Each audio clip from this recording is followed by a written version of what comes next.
Good evening everyone, welcome back to the kitchen table. Tonight on the kitchen table I'm going to be reviewing my first ever Hexacopter, which is very exciting. But before I do that, as is traditional on the channel, we need to discuss the beverage of choice for this evening's occasion. And I have gone once again for a little schooner glass of vintage port. So cheers. Marvellous, that feels very civilised. So yes, Hexacopter. If you're a channel regular, you know that I built an F450 quadcopter with help from my son Tom, and that was great fun. And I sort of had a bit of a hankering for a Hex. I just didn't think I'd be able to afford one so soon. It's a ready-to-fly Hex. Let me just reach down here and get it onto the kitchen table. Yeah, okay, it's a very bad gag, isn't it? It's a micro Hexacopter from Eachine. It's the X6.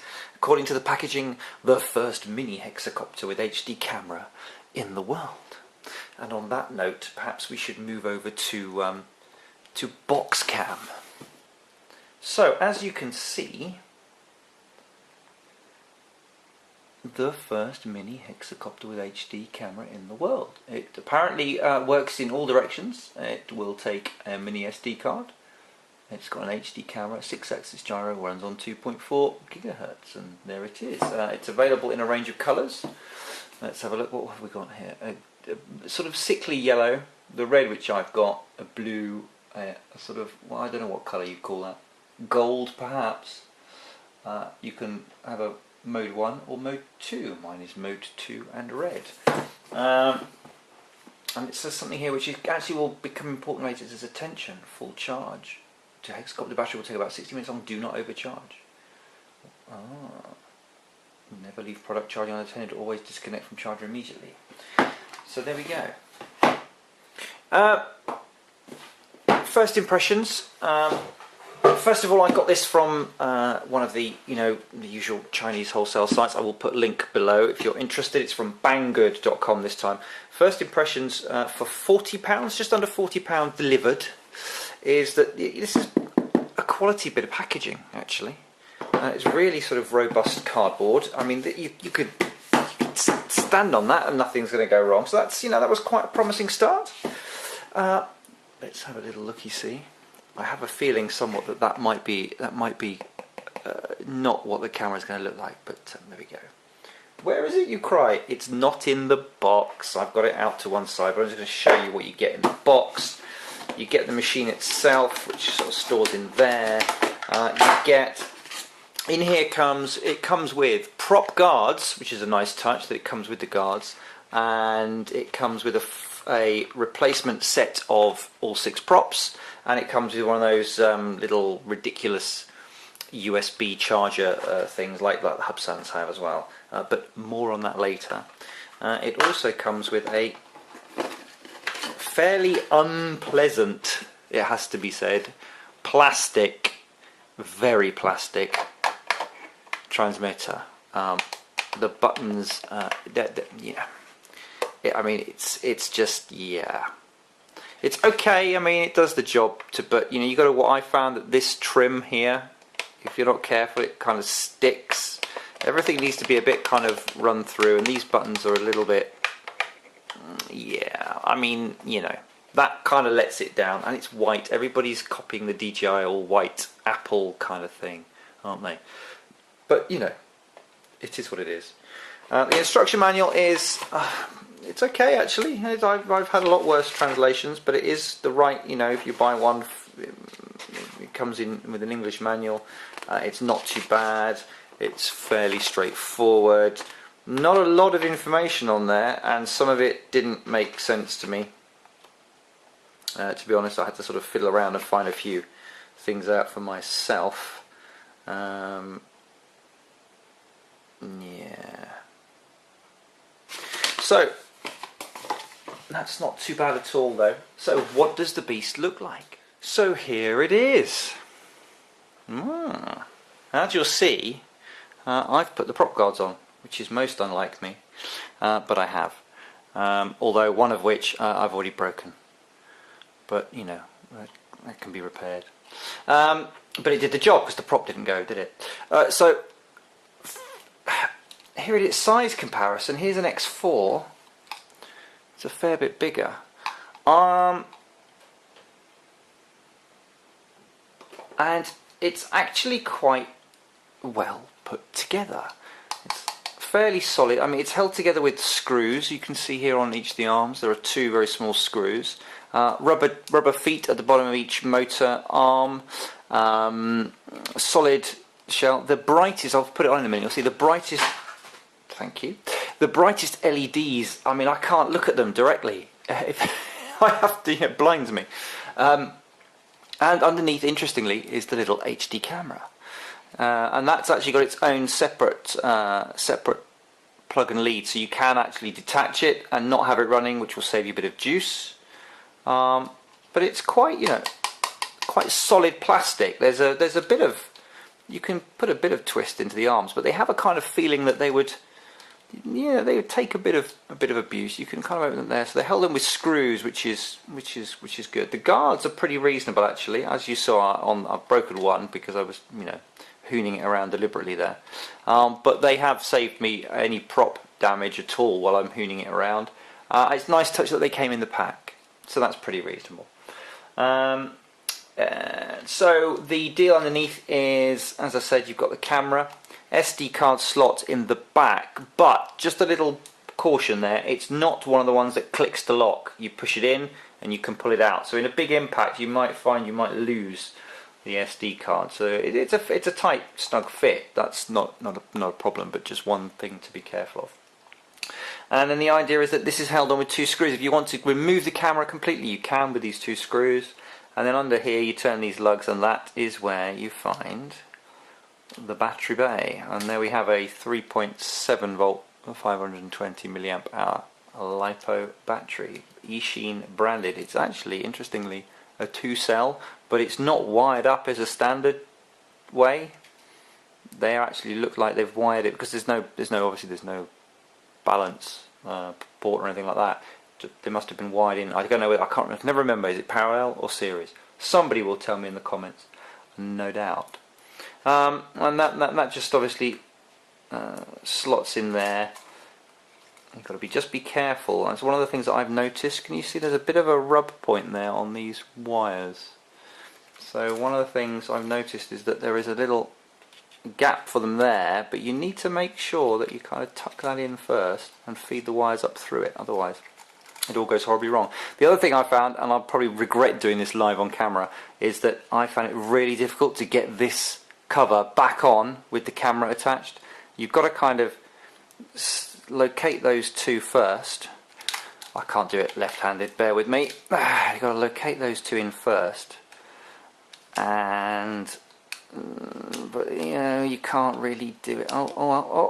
Once, no. And I have a feeling that after a while of doing that a lot, I'm going to break one of those off. Let me see that one side's in but not the other.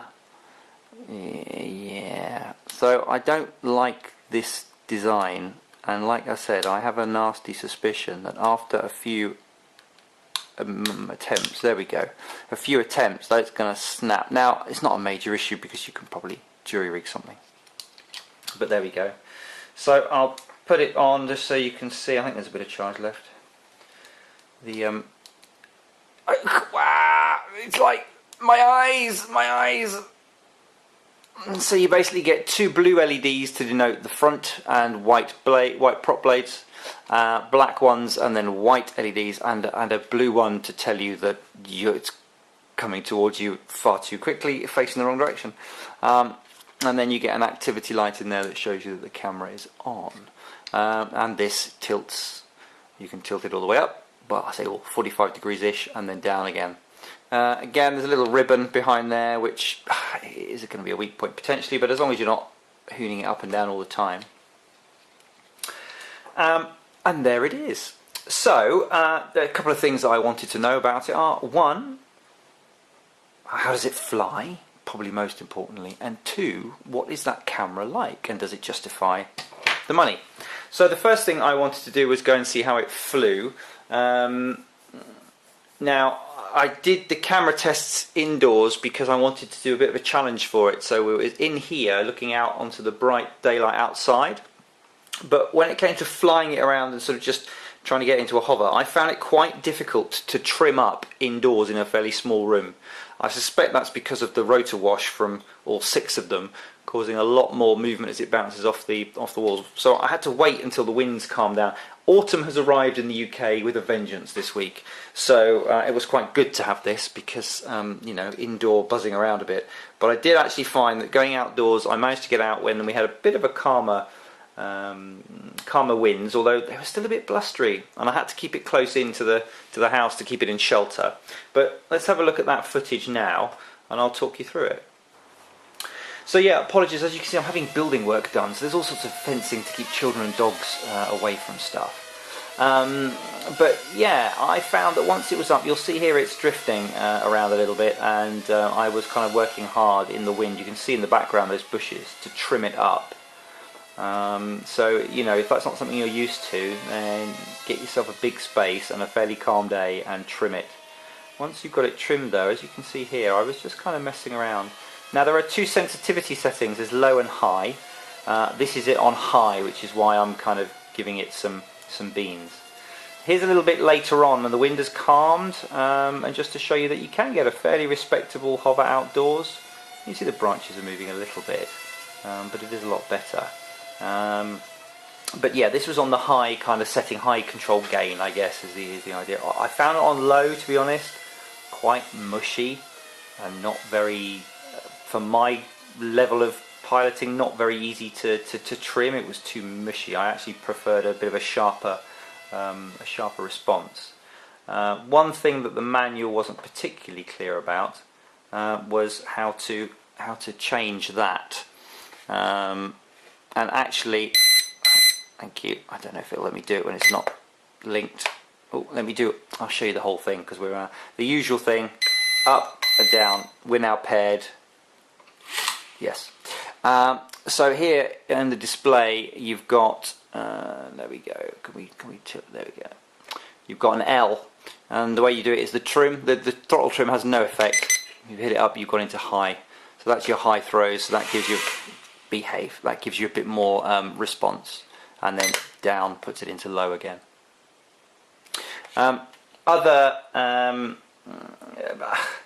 Yeah, very mushy on low throws.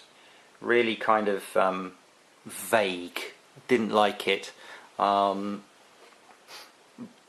Complete beginners might. I don't know.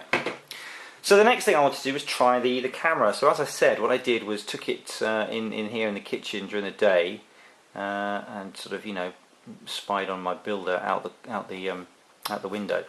So here you can see what I think is actually really pretty good quality from the little camera.